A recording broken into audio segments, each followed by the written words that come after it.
Assalamualaikum warahmatullahi wabarakatuh. Alhamdulillahi rabbil alamin. Wassalatu wassalamu ala ashrafil anbiya'i wal mursalin wa ala alihi wa sahbihi ajma'in. Amma ba'd. Para pemirsa sekalian yang sama-sama berbahagia dan dimuliakan oleh Allah Subhanahu wa taala. Alhamdulillah, pada kesempatan kali ini kita berjumpa kembali dalam pertemuan perdana terkhusus di bulan Ramadan ini. Pembahasan kita masuk pada khusus daripada pembahasan kita, yakni tentang tajwid Al-Quran, yang nantinya kita akan membahas sedikit demi sedikit dengan materi yang bersambung, dan di sini kita akan membutuhkan beberapa khusus penekanan di dalam pemahaman teori dalam ilmu tajwid, yang mana teori ini sangatlah penting untuk kita pahami secara bersama. Terkhusus memanfaatkan waktu di bulan Ramadan dan juga kondisi dan situasi tengah merebaknya wabah COVID-19 yang pada saat ini seluruh dunia merasakan dan mengalami apa yang juga dialami hampir dari seluruh manusia. Dengan kondisi tersebut, terkhusus pada bulan Ramadan, kita juga memanfaatkan dengan berbagai macam bentuk kegiatan-kegiatan amalan-amalan ibadah untuk mendekatkan diri kepada Allah Subhanahu wa taala dan memperbanyak doa kepada Allah Subhanahu wa taala sehingga wabah ini agar segera diangkat oleh Allah Subhanahu wa taala. Oleh karena itu, pemirsa sekalian, untuk mengisi waktu kita dengan stay at home atau berdiam di rumah, kita akan mengisi untuk kegiatan yang bermanfaat dan berfaedah, terkhusus pada pertemuan perdana kita di dalam ilmu tajwid ataupun ilmu qiraah, yang mana pada kesempatan saat ini kita akan membahas khusus dari teori pada ilmu tajwid. Teori ilmu tajwid. Kenapa kita katakan teori ilmu tajwid? Karena teori ini juga sangat penting di dalam bentuk aplikasi ataupun penerapan. Bentuk aplikasi dan penerapan. Kita penekanannya pada makharijul huruf. Kenapa harus makharijul huruf? Karena makharijul huruf adalah kunci utama di dalam ilmu tajwid. Oleh sebab itu, kita akan memberikan beberapa pembahasan dan teori khusus untuk semakin mendekatkan kepada pemahaman dan bentuk aplikasi kita di dalam ilmu tajwid.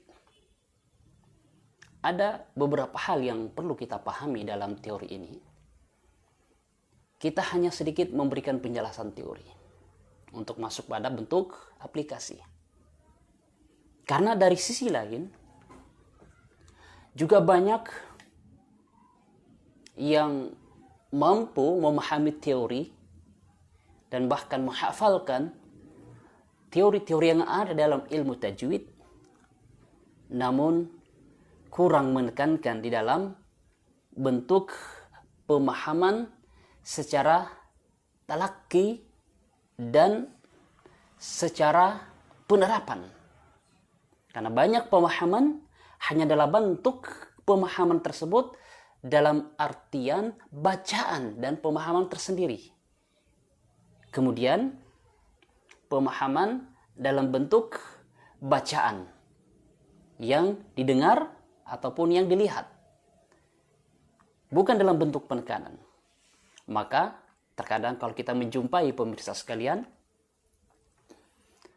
di dalam membaca Al-Quran sangat banyak yang mahir menghafalkan dari bentuk-bentuk teori yang ada dalam ilmu tajwid. Begitu banyak memahami dan menghafalkan dari hukum-hukum kaidah tajwid. Namun dari sisi lain, bentuk daripada kelemahan kita ada dalam bentuk penerapan. Kenapa penerapannya lemah? Karena bentuk pembelajarannya. Karena bentuk pengajarannya yang hanya pada saat proses pertama di dalam mengajarkan bentuk pembinaannya langsung masuk pada kategori hukum dalam ilmu tajwid. Seperti hanya memahamkan terlebih dahulu ini mad jaiz, ini mad tabi'i. Ya, memahamkan ini ikhfa, ini idgham. Memahamkan ini huruf-huruf qamariyah, syamsiyah. Ini yang diajarkan terlebih dahulu. Sehingga terhafal. Dan benar-benar dihafalkan teorinya. Namun banyak yang kita dengarkan tatkala bentuk aplikasi tidak sesuai dengan apa yang mereka pahami. Tidak sesuai dengan apa yang pernah mereka terapkan dalam kaidah bacaannya. Kenapa demikian? Sedikit menyelisih dari kaidah ilmu tajwid itu sendiri. Kenapa dikatakan sedikit menyelisihi? Karena asal muasal dalam ilmu tajwid penekanannya adalah harus betul-betul matang dalam kaidah makharijul huruf. Maka tak heran tatkala membaca Al-Quran tidak memahami bentuk kesalahan-kesalahan dalam hurufnya. Jika ditanya ini sifatnya apa? Jika ditanya sifatnya itu apa?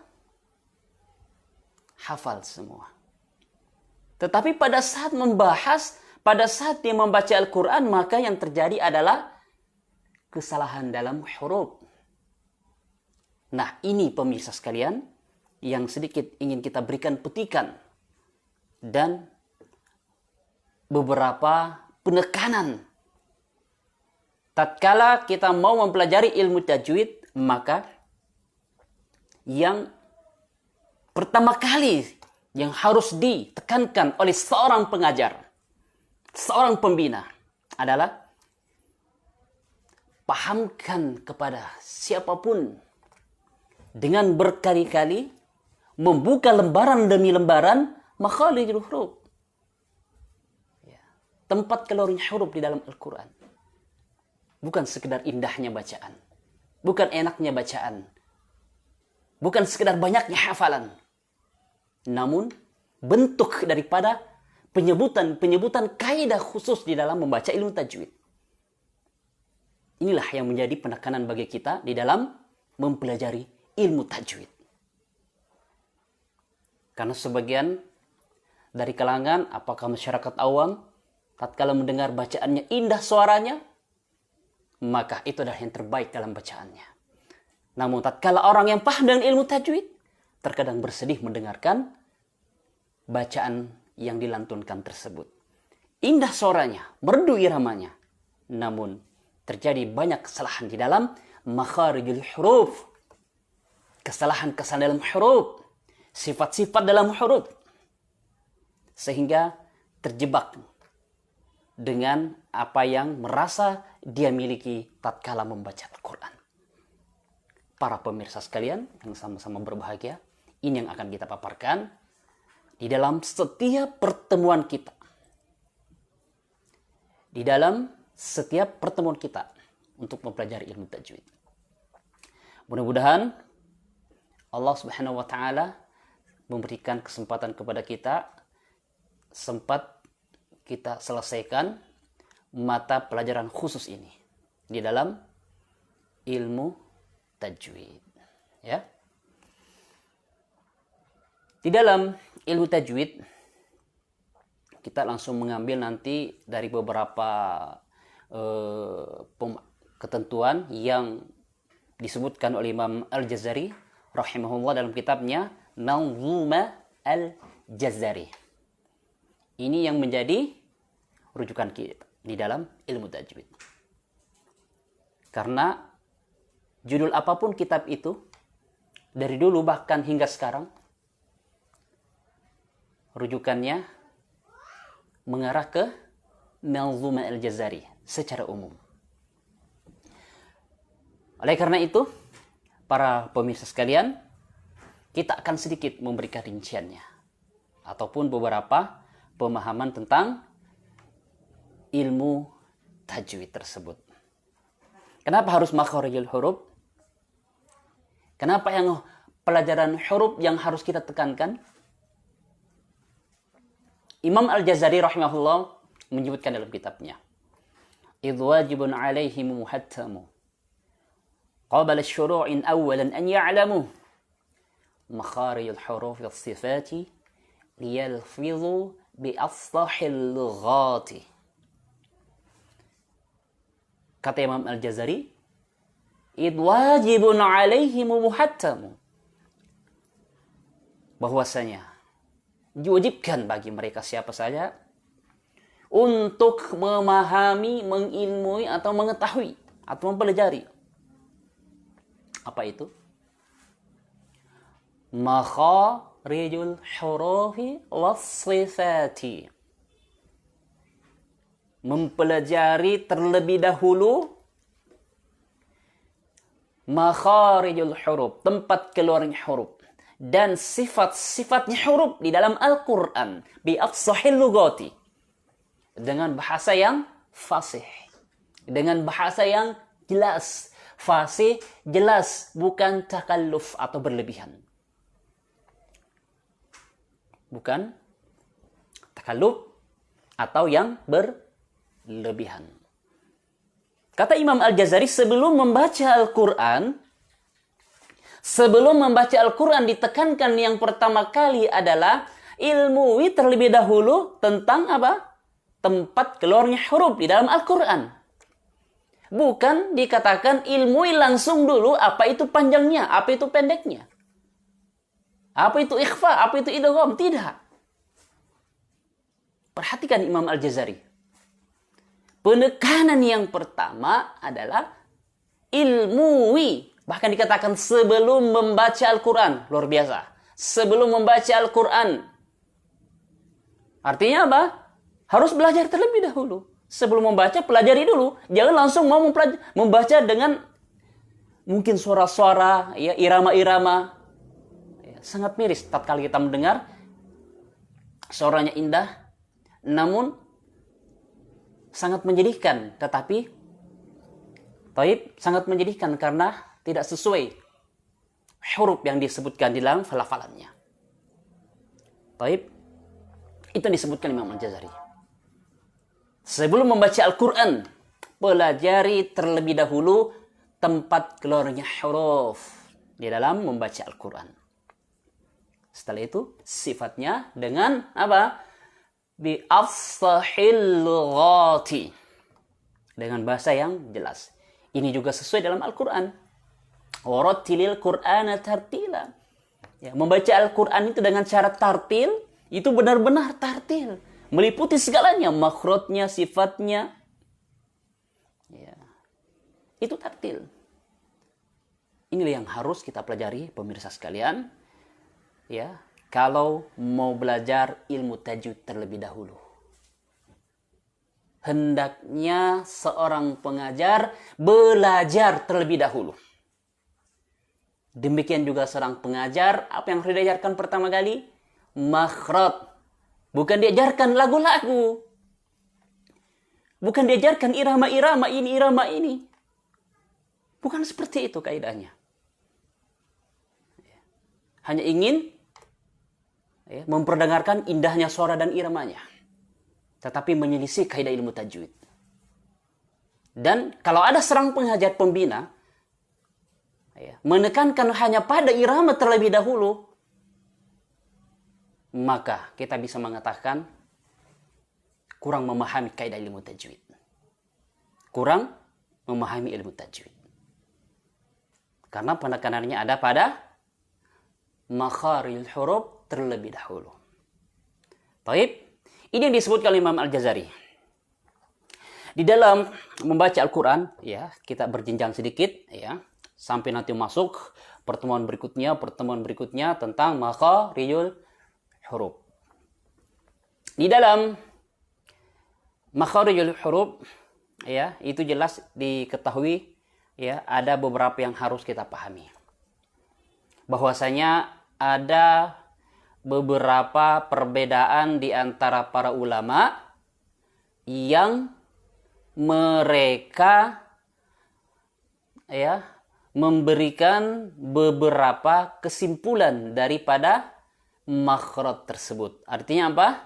Makhraj itu dibagi, ya, menjadi beberapa bagian, ya. Tempat keluarnya huruf itu dibagi menjadi beberapa, ya, tempat keluarnya huruf. Ya. Seperti poin pertama, Imam Al-Jazari rahimahullah, ya, menyebutkan bahwasanya makharijul huruf 17. Ya, tempat keluarnya huruf itu ada 17 tempat. Ya. Kenapa 17 tempat? Imam Al-Jazari mengatakan, "'Alal-ladzi yakhtaruhu man ikhtadar." 'Alal-ladzi yakhtaruhu man ikhtadar. Ya. Artinya apa? Tempat keluarnya huruf itu disebutkan ada 17 tempat. Kenapa 17 tempat? 'Alal-ladzi, karena telah menjadi, ya, salah satu penelitian dari kalangan para ulama ahlul qiraat terlebih dahulu.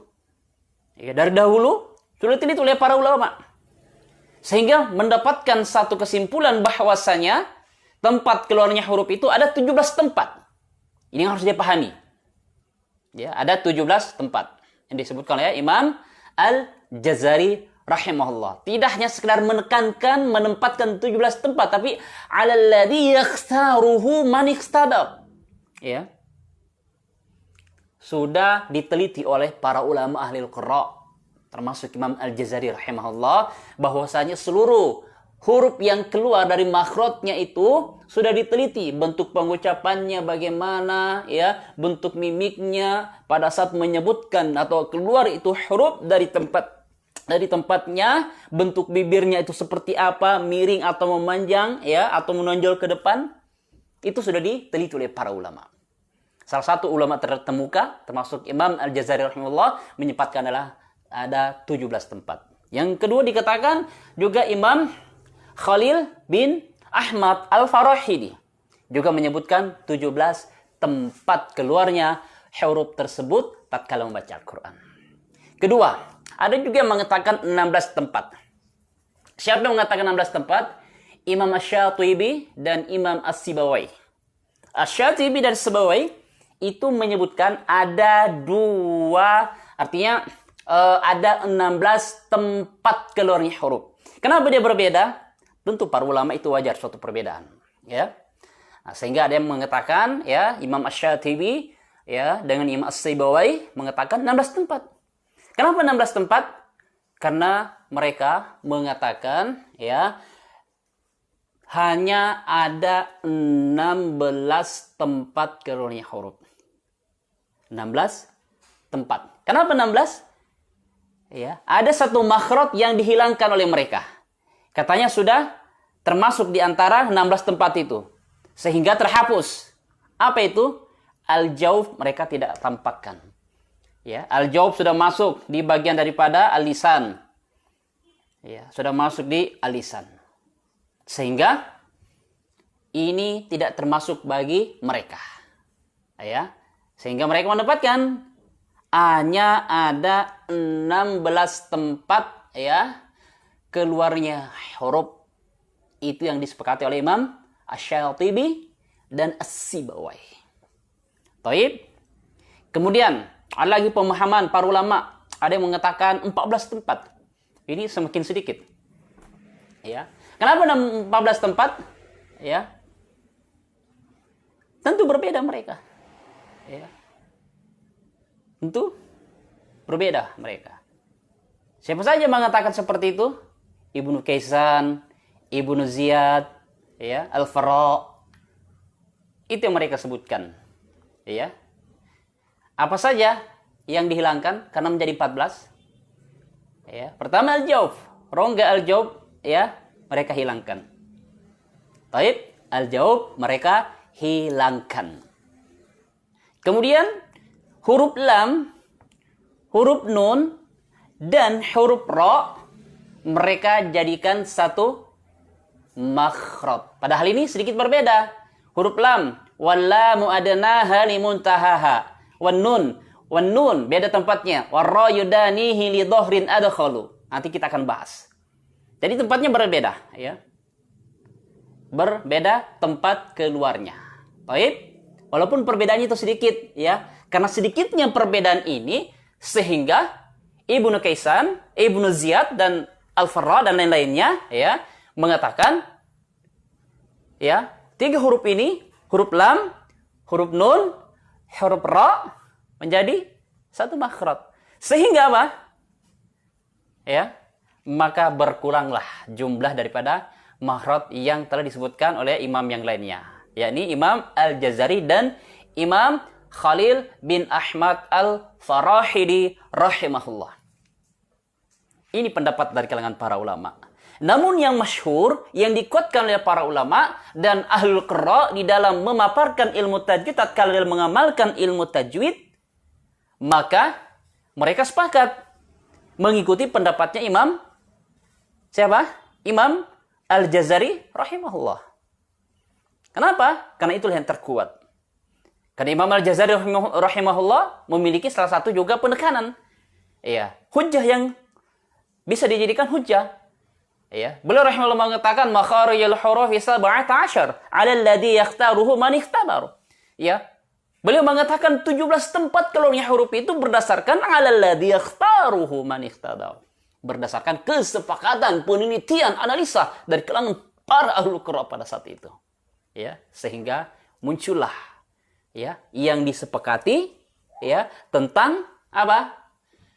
Keluarnya huruf itu ada 17 tempat, yang mana pemirsa sekalian, ini 17 tempat ini akan kita bahas, ya, selama bulan Ramadan. Mudah-mudahan Allah Subhanahu wa taala akan memberikan kekuatan dan kesehatan kepada kita semuanya untuk mengikuti beberapa rincian, ya, beberapa penekanan dan bagaimana kaidah-kaidah di dalam pengucapan huruf, ya, yang telah disepakati oleh para ulama ahlul qira, ya.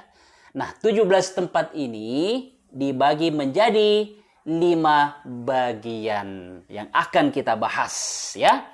Pertama pembagiannya adalah al-jauf. Artinya rongga, ya. Mulut dan rongga tenggorokan. Kemudian akan menjadi pembahasan kita yaitu al-halq.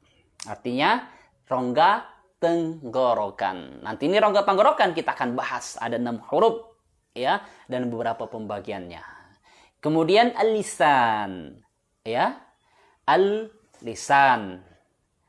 Al-lisan ini yang dimana dikatakan lidah, ya, atau bibir ini. Lisan, ya, yang paling banyak huruf keluar dari makhraj tersebut, ya. Kemudian asy-syafatain, ya, atau kedua bibir, ya, kedua bibir. Kedua bibir ini juga akan kita bahas, ya. Ada juga beberapa huruf, ya, yang keluar dari bibir tersebut. Kemudian kelima pembagiannya adalah khayshum, artinya rongga hidung, ya, rongga hidung. Ini yang akan juga menjadi beberapa pembahasan kita nanti tentang rongga hidung. Ya, terjadi juga banyak kesalahan di dalam makhraj. Padahal dalam rongga hidung itu cuma 2 huruf yang keluar dari situ. Tetapi dalam bentuk aplikasi pengamalan dan penerapan para pembaca Al-Quran, ya, banyak keliru di sini. Mengapa kita katakan keliru? Karena tatkala mengeluarkan huruf dari makhrajnya itu banyak mengalir ke hidung. Namanya khayshum. Dan ini, ya, perkara yang sangat, ya, ditekankan, harus ditinggalkan, ya, di dalam kaidah ilmu tajwid. Harus ditinggalkan karena masuk dalam kategori kesalahan di dalam membaca Al-Quran. Hati-hati di dalam mengeluarkan suara, ya. Baik, mungkin hanya ini pemirsa sekalian, ya, yang dapat kami sampaikan, ya. Mudah-mudahan bisa bermanfaat bagi kita semuanya. Insyaallah taala, ya, jika tidak ada halangan dan hambatan, kita akan menyelesaikan pembahasan kita ini selama di bulan Ramadan. Dan mungkin setiap pertemuan cukup 1 huruf ataupun 2 huruf cara kaidah pengucapannya, ya, dan penerapannya dalam membaca agar pemahaman lebih mudah melekat, ya, bagi terkhususnya, ya, para kawan-kawan kita yang baru sekali mengenal ilmu tajwid. Jadi insyaallah taala besok malam kita akan lanjutkan lagi, ya, di waktu yang sama, di jam yang sama. Namun mungkin pertemuan berikutnya kita hanya beberapa menit, ya, hanya menjelaskan huruf tersebut, kemudian bagaimana cara pengucapannya, kesalahan di dalam pengucapan, ya, dan bagaimana cara pengucapan yang sebenarnya di dalam bentuk pengeluaran dari makhrajnya. Mudah-mudahan bisa bermanfaat bagi kita semuanya. Insyaallah taala kita akan lanjut pada pertemuan berikutnya pada besok malam. Mohon maaf atas segala kekurangannya. Subhanakallahumma bihamdik asyhadu an la ilaha illa anta astaghfiruka wa atubu ilaik. Ila akhiri da'wana alhamdulillahi rabbil alamin. Assalamualaikum warahmatullahi wabarakatuh.